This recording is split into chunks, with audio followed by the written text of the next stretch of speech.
भागवत के कितने सुंदर सूत्र हैं ना। अगर इन सूत्रों को अपना लो तो आपका जीवन आनंदमय हो जाए।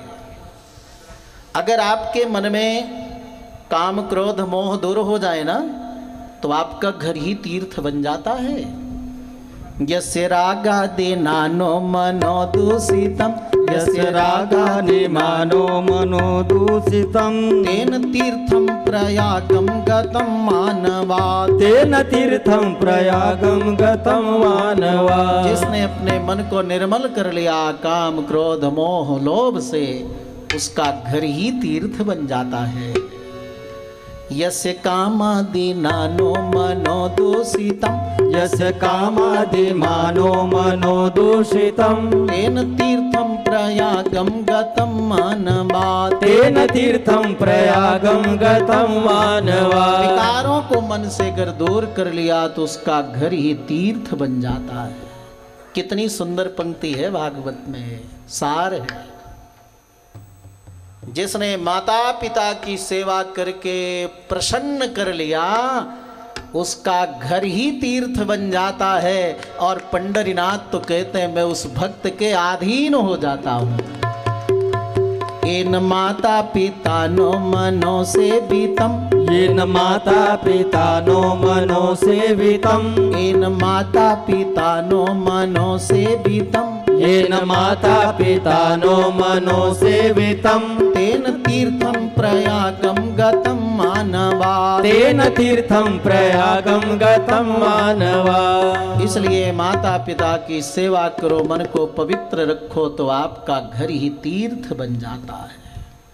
भागवत में भगवान श्री कृष्ण प्रभु ने उद्धव के माध्यम से सारे जगत को बताया कि ज्ञान जहां से मिले स्वीकार करो। एक अवधूत थे, पृथ्वी को गुरु बनाकर ज्ञान लिया। कितना सहनशील है पृथ्वी। लोग इसमें हल चलाते हैं, बोरिंग करते हैं, तो भी अन्न जल वस्त्र पृथ्वी माँ देती है।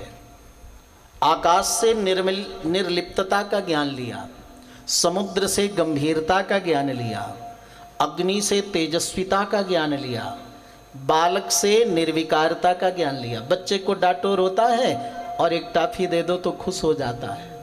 और बड़े बातों को लेकर अपने मन में गांठ बैठा लेते, देखूंगा बदला लूंगा, और उसी में मन लगा रहता है तो भजन कब करोगे। कन्या से ज्ञान लिया, चूड़ी खनखना रही थी, एक एक निकाल दिया, जब एक एक बची तो आवाज बंद। वैसे झगड़ा करना, इधर उधर की बातें करने में व्यर्थ समय मत गवाओ, अकेले बैठकर भगवान का भजन करो। मधुमक्खी से ज्ञान लिया। मधुमक्खी बहुत परिश्रम करके रस इकट्ठा करती है, न स्वयं उपयोग कर पाती न बच्चे। कोई और आता है उसके प्राण भी निचोड़कर और रस लेकर चला जाता है, शहद लेकर।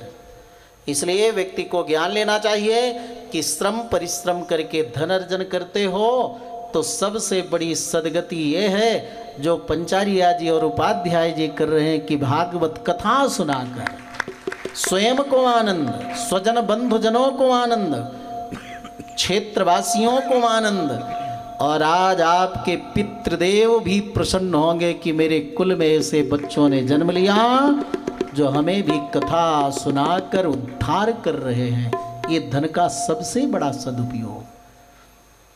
तो मधुमक्खी से ज्ञान लिया, हिरण से ज्ञान लिया, और तो और वेश्या से ज्ञान लिया। मन में बड़ा दुख हुआ, इतनी प्रतीक्षा प्रभु की करती, और उस सच में प्रभु की प्रतीक्षा की तो उसको साक्षात प्रभु का दर्शन हो गया।